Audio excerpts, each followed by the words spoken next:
વિશ્વનું એકમાત્ર એક એવી જગ્યા જ્યાં કને ખાલી 3 પાંદડાનું વડ થાય. એના અંદર સમાણા બ્રહ્મા વિષ્ણુ ને મહેશ.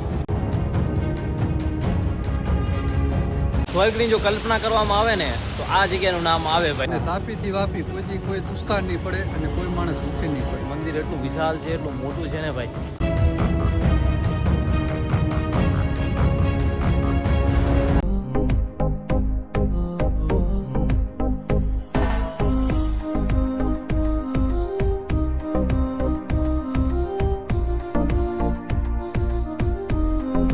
ઓલરાઈટ ગુજરાતી શરૂ કરી આજનો વ્લોગ. હર હર મહાદેવ, જય માતાજી. તો ભાઈ અત્યારે છું આપણા ગુજરાતમાં આપણું સુરત. તો સુરતમાં છીએ ભાઈ, અને કાલે અહીંયા મસ્ત આવી ગયો હતો ભાઈ અને ભાભીના ઘરે મસ્ત રોકાણો હતો અને મસ્ત જમી લીધું હતું ભાઈ. ને આજે છે ને આપણે ક્યાં જવાના છે? આપણા ભાઈ ભેગા પ્રકાશભાઈ છે આપણી હારે. અને પ્રકાશભાઈ ક્યાં લઈ જશો આપણે આજે? આપણે અત્યારે 3 પાંદડા વડે જશું. 3 પાંદડા વડ. હા, અને ગુરુકુળ જશું, સ્વામિનારાયણ ગુરુકુળ સુરતની મેન જગ્યાએ. તો હાલો ભાઈ, 3 પાંદડાનો વડ છે ભાઈ. વિચારો તમે, 3 પાંદડાનો વડ કેવું, કંઈ વિચારે જેવું છે. એટલે આપણે એના દર્શન કરવા જઈશું આપણી ભારત યાત્રામાં, અને ગુરુકુળના દર્શન કરવા જઈશું. અહીંયા કને મસ્ત ઘરેથી છે ને આ જોરદાર સોસાયટી છે ભાઈ સુરતની. અને હવે જઈ છીએ કયા એરિયામાં લાગે છે પ્રકાશભાઈ? અચ્છા, અશ્વિની કુમાર એરિયામાં લાગે છે. હાલો હવે જઈએ ભાઈ. જોરદાર છે ભાઈ. સુરતની સવાર છે આ, સુરતની સવાર. ફાઇનલી ભાઈ આપણે પહોંચી આવ્યા છીએ 3 પાંદડાનું વડ, મતલબ જ્યાં 3 પાંદડાનું વડ છે એ જગ્યાએ ફાઇનલી પહોંચી આવ્યા છીએ. અને આ જુઓ ભાઈ, આ મંદિર છે જેને 4 ધામ મંદિર કહેવાય ભાઈ. કહેવામાં આવે છે કે તમે 4 ધામ 12 જ્યોતિર્લિંગ ગમે એટલી યાત્રા કરીને આવો ને અહીંયા કને આવો તો તમારી યાત્રા સફળ થાય એમ. તો અહીંયા કને જઈએ, અને અહીંયા કને છે ને ભાઈ કરણ રાજાની સમાધિ છે, તો આપણે બધું દર્શન કરી રહ્યા છીએ.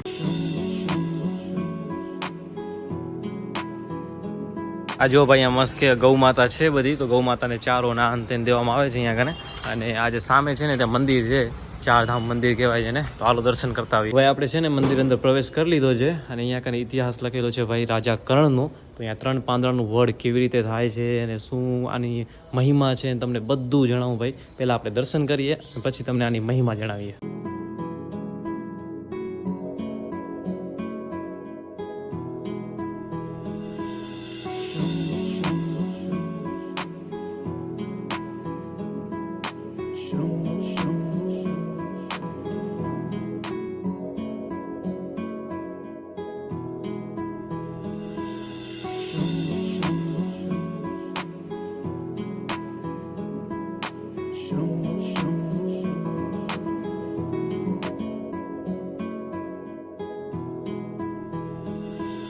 હાલો ભાઈ, તો મંદિરથી બહાર નીકળી ગયા, અને અહીંયા કને થોડીક વાર ઊભા રહીશું. મંદિર અંદર છે ને વિડીયો બનાવવાના અને આંતન અલાઉડ છે નહીં. ત્યાં કરે શું ખબર છે કે આપણે શોર શરાબો આંતન કરીએ ને તો એટલે વિડીયો બનાવવા અલાઉડ નથી, એમ બહાર આવી ગયા છે. તો પ્રકાશભાઈ આપણે થોડોક ઇતિહાસ સમજાવો છે આ જગ્યાનો, કે કેવી આ ભૂમિની શું મહાનતા છે અને કેવી રીતે અહીંયા કને સમાધિ દીધી ના અંતેન કર્ણ રાજાની. તો જરાક કુરુક્ષેત્રનું જ્યારે યુદ્ધ થયું હતું, હા, ત્યારે કરણ રાજા જ્યારે ઘાયલ થયા હતા ને, હા હા, ત્યારે કૃષ્ણ ભગવાને જે સાધુનું રૂપ લીધું, ત્યારે દાનવીર કરણ રાજા કને ભિક્ષા માંગી હતી કૃષ્ણ ભગવાને. વાહે પછી કરણ રાજાએ જે એના જે ઘરેણાને જે હતું એ કૃષ્ણ ભગવાનને આપી દીધું. એટલે કૃષ્ણ ભગવાને જે સાધુનું રૂપ લીધું, વાહે પછી જે સાચું રૂપ લઈને વાહે પછી કૃષ્ણ ભગવાને કરણ રાજાને કીધું કે માંગે કે બોલી કે તારે શું જોઈએ. ત્યારે કરણ રાજાએ કીધું કે પ્રભુ કે હું તો કે સૌ કે નથી કે હું હવે તો મરી જવાનું છું હમણાં. મને જ્યાં કુંવારી ભૂમિ હોય ને મને ત્યાં અગ્નિદાન દેવામાં આવે. ઓકે. હા, પછી પાંડવો નીકળ્યા 4 ધામની યાત્રા કરવા. કુંવારી જગ્યા ક્યાંય નહીં. આ જે કુંવારી જગ્યા આ જે તાપી છે, કુંવારી માતાની પુત્રી છે. ઓકે. કુંવારી માતાની પુત્રી તાપી નદી. હા. પછી એ જ પાંડવો 4 ધામની યાત્રા કરતા અશ્વિની કુમાર ઉપર આવ્યા. અચ્છા. હા. અહીંયા કને કેટલી 1 બાણ જેટલી નીકળી. 1 બાણ જેટલી, એક માત્ર. હા. એ બાણ ઉપર રાખીને કરણ રાજાને અગ્નિદાન દેવામાં આવ્યું. ઓકે. બરાબર. પછી અહીંયા કને 33 દેવતાઓ બધા અહીંયા ભેગા થયા. પછી કૃષ્ણ ભગવાને આકાશવાણી આખી કરી, ભવિષ્યવાણી આખી કરી, અને વાહ પછી એને કીધું. તો વાહ પાંડુએ કીધું કે પ્રભુ કે અમને તો ખબર છે કે અહીંયા કને કરણ રાજા હતા ને અગ્નિદાન દેવામાં આવ્યું. આવનારી પેઢીને કેમ ખબર પડતી? આજથી અહીંયાથી જાઓ, અહીંયાથી 3 પાંદડાનો વડ થાય. આજે આપણે 3 પાંદડાના વડના દર્શન કર્યા ને. અચ્છા. એમાં આવે 3 જ પાન. 3 જ પાન છે. હા. એના અંદર સમાણા બ્રહ્મા વિષ્ણુ ને મહેશ. ઓકે, ઈ ક્યારે ઓકે. મોટો નહીં થાય અને ઈ ક્યારે ગેટો નહીં થાય. અચ્છા, અમર. હા, અમર છે ઈ. ઓકે. બરાબર. અને તાપી થી વાપી કોઈ દુષ્કાળ નહીં પડે અને કોઈ માણસ ભૂખે નહીં પડે મરે. હે, તાપીથી વાપી લગીને. હા, તાપી થી વાપી. અચ્છા, વારે વાલો. આ કૃષ્ણ ભગવાનની આકાશવાણી. આકાશવાણી છે અને 3 પાંદડાળું વડ છે. 3 પાંદડાળું. ભાઈ, વિશ્વનું એકમાત્ર એક એવી જગ્યા જ્યાં આગળ ખાલી 3 પાંદડાનું વડ થાય. તમે આખો વિશ્વમાં ગમે ત્યાં ફરી આવો તમને 3 પાંદડાનું વડ નહીં મળે. આ કરણ રાજાની જે માનતા રાખશે એની 4 ધામની યાત્રા પૂરી થશે. જે હા. કરણ રાજાના દર્શન કરશે એની સમજી લે કે તમારી 4 ધામની યાત્રા પૂરી છે. આપણે આજ દર્શનથી આવ્યા હતા અહીંયા કને કે આપણે 4 ધામ 12 જ્યોતિર્લિંગની યાત્રા પૂરી થઈ છે, આપણી ભારત યાત્રા. વખતભાઈ મને ફોન આવ્યો કે અહીંયા કને આવ ને કરણ રાજાની પરિક્રમા લગાવવાની છે, દર્શન કરવાના છે અને પછી તારે આગળ વધવાનું છે. મેં કીધું વાંધો નહીં ભાઈ, આવી અંદર જશે. કેવું છે વિડીયો કે શૂટિંગ હા, કે કે કાંઈ- હાથે ઈ તમને કાંઈ કરવા દેતા નથી. હા, અલાઉડ નથી ભાઈ. અલાઉડ નથી એમ. તો બરાબર. આપણે બારે આવીને તમને આ જાણકારી દઈએ છીએ કે જોરદાર જગ્યા છે. જો તમે સુરતની આજુબાજુમાં કે ગુજરાતના કોઈ પણ જગ્યાએ રહેતા હો, કોઈ પણ સ્થળે રહેતા હો તો અહીંયા એકવાર જરૂર આવજો દર્શન કરવા માટે, બહુ મજા આવશે ભાઈ. હવે અહીંયાથી જવાનું છે ક્યાં કને? ગુરુકુળ જવાનું છે. હાલો તો હવે જઈએ ગુરુકુળ. તો ત્યાં ગુરુકુળમાં દર્શન કરતા આવીએ ભાઈ.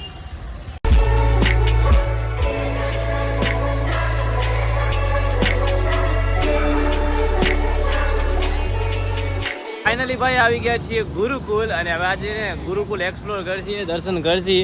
જોરદાર છે ભાઈ. આ જો ખાલી એનો ભવ્ય ગેટના દર્શન કરો તમે. કેવડો મોટો ગેટ છે તો અંદર કેટલું જોરદાર હશે, હે ને ભાઈ સાહેબ? જોરદાર. આહા. હે પ્રકાશભાઈ, જ્યાં નેપાલ ફરી રહ્યા. હા, નેપાળ. હા જુઓ ભાઈ, છે ને. વાહ રે વાહ. આના પહેલાં પણ ભાઈ હું આવી ગયો છું. એ ત્યાં મેં સાંજના આવ્યો હતો ને અત્યારે બપોર છે. જો બપોર છે ને એના કારણે શું થાય ખબર છે? ડાયરેક્ટ તડકો ઉપર પડે છે ને જેનાથી ઓર જોરદાર દેખાય છે. એમ આખું બધું ચમકે છે જો ભાઈ, જોરદાર છે. તો હાલો પેલા દર્શન કરતા આવી, દર્શન કરીને પછી છે ને ચારે બાજુ ફરીએ આપણે, બરાબર? ગુરુકુલ આખું દેખીએ, જોઈએ, સમજીએ.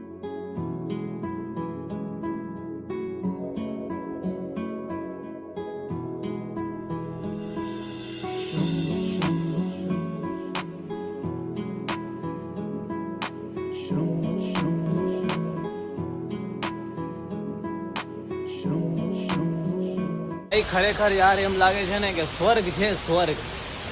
આપણે સ્વર્ગની જો કલ્પના કરવામાં આવે ને તો આ જગ્યાનું નામ આવે ભાઈ. કે આપણે વિચારીએ કે સ્વર્ગ કેવું હશે તો સ્વર્ગ આવું હશે ભાઈ, એવું લાગે આમ જો, હે ને? તો આવું છે ભાઈ. કેટલું જોરદાર લાગે છે, તમે વિચારો, ખાલી અંદાજ લગાડો આવ્યો ભાઈ. આ ઘુમટ કેટલું મસ્ત લાગે છે અને આ ઘુમટમાં મંદિરની સ્થાપના છે. અને જેટલા પણ ઘુમટ છે ને આ બધી જગ્યાએ અલગ અલગ ભગવાનની સ્થાપના છે.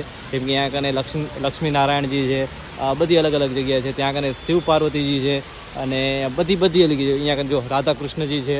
તો સામે જે છે ને ભાઈ એ ગુરુકુલ છે, ત્યાં છોકરાઓને આ અંદર ભણાવવામાં આવે છે.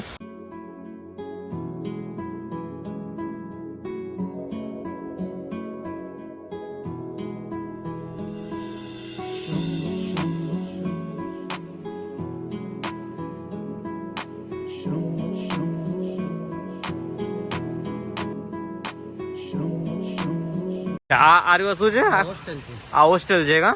અને હાઈસ્કૂલ છે. કયું? કન્યા ગુરુકુળ વિદ્યાલય લખેલું ને હા હા હા હા. સ્કૂલ છે. ત્યાં બહારના છોકરા આવીને ભણે છે અને આ હોસ્ટેલમાં રહે છે. ઓકે. અહીંયા કે જો ભાઈ આ છે ને વિદ્યાલય છે, ત્યાં કને સ્કૂલ છે, ત્યાં ભણવા જાય છોરા. અને આ જે છે ને આ હોસ્ટેલ છે. અહીંયા કને આ હોસ્ટેલમાં છોકરા ના તેને ભણીને પછી અહીંયા આવી જાય અને અહીંયા કને સ્ટે કરે છે, અહીંયા રહે છે ભાઈ. તો કેટલું જોરદાર લાગે છે ભાઈ. જરાક તમે આ દ્રશ્ય જુઓ, બહુ જોરદાર છે ભાઈ.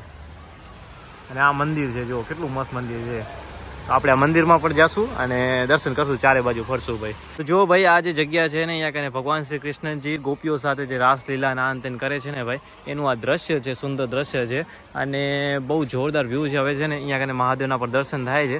આપણે મંદિરની અંદર જશું અને અહીંયા કને જે વિદ્યાર્થીઓના અંતન ભણે છે ને તો એની પણ પ્રતિમા બનાવવામાં આવી છે ભાઈ. આ જુઓ, સીધા મહાદેવના દર્શન કરીએ અને મહાદેવના દર્શન કરીને અને પછી આપણે અંદર જઈએ. યાર મહાદેવ આપણા ફેવરેટ છે. હાલો ભાઈ, આપણે છે ને દર્શન થઈ ગયા છે મહાદેવના, અને હવે જઈએ સીધા અંદર દર્શન કરવા માટે, જે મેન મંદિર છે એ જગ્યાએ. અને ભાઈ આ મંદિર એટલું વિશાળ છે, એટલું મોટું છે ને ભાઈ, કે આમ ખબર જ નથી પડતી, એવડી મોટું મંદિર છે ભાઈ. જો તો હાલો હવે સીધા જઈએ અંદર, અને અંદર એટલી શાંતિ છે ભાઈ, તો આપણે શાંતિ જાળવાની છે અને જઈએ સીધા દર્શન કરવા માટે.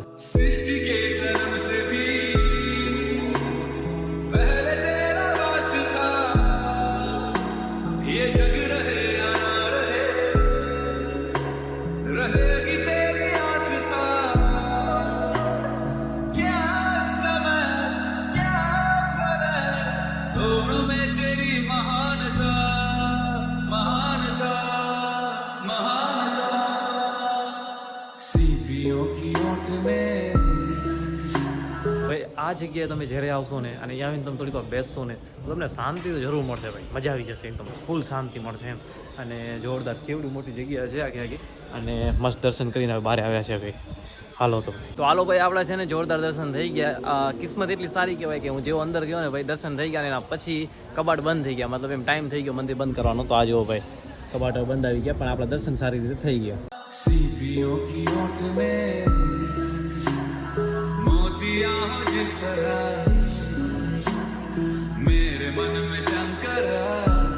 લાડવાનો પ્રસાદ કરીએ, પ્રસાદ કરીને પછી એને આજુબાજુમાં થોડુંક દર્શન કરી, અને દર્શન કરીને હે આપણે નીકળશું આગળ. બધી રીતે દર્શન આનંદ થઈ ગયા છે, પ્રસાદી ચડાવી દીધી છે. અને પ્રકાશભાઈ કહે છે ભાઈ કે આ જે જગ્યા છે ને, આ જગ્યાની જે 5 માળ બીજા છે ભાઈ.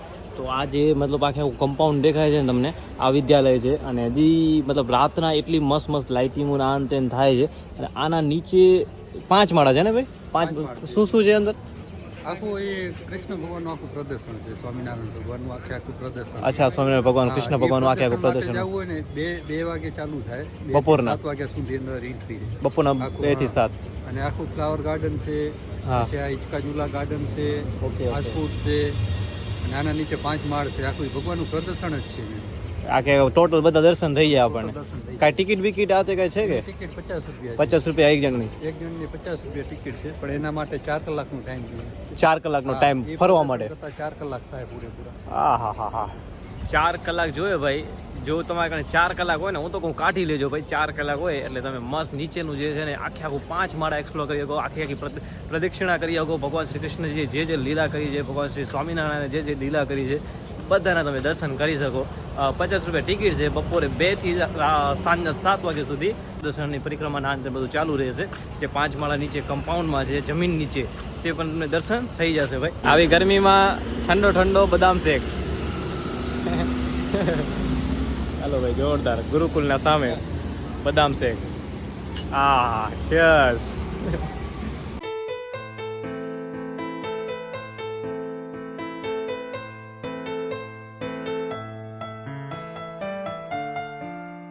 મસ્ત છે ને. આજે સુરત ફર્યા ગુરુકુલમાં, ને રાજા ખરની જે સમાધિ છે ભાઈ, જે અગ્નિ સંસ્કાર દેવામાં આવ્યો હતો એ જગ્યા, અને 3-5 વડ આ તે ઘણું ખરું ફર્યા. અને ફરીને છે ને ભાઈ હવે અંધારું પડી ગયું છે, ત્યારે આપણે આવી ગયા ઘરે. અને ઘરે આવીને મસ્ત ત્યાં જો ભાભી જમવાનું બનાવી નાખ્યું છે. અને આજે ભાઈ જમવામાં સ્પેશિયલ શું છે ખબર?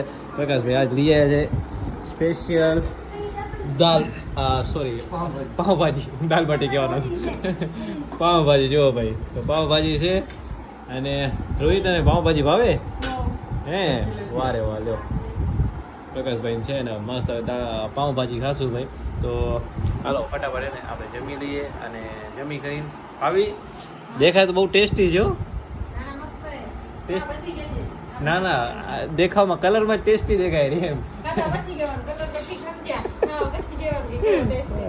એ વાત છે યાર.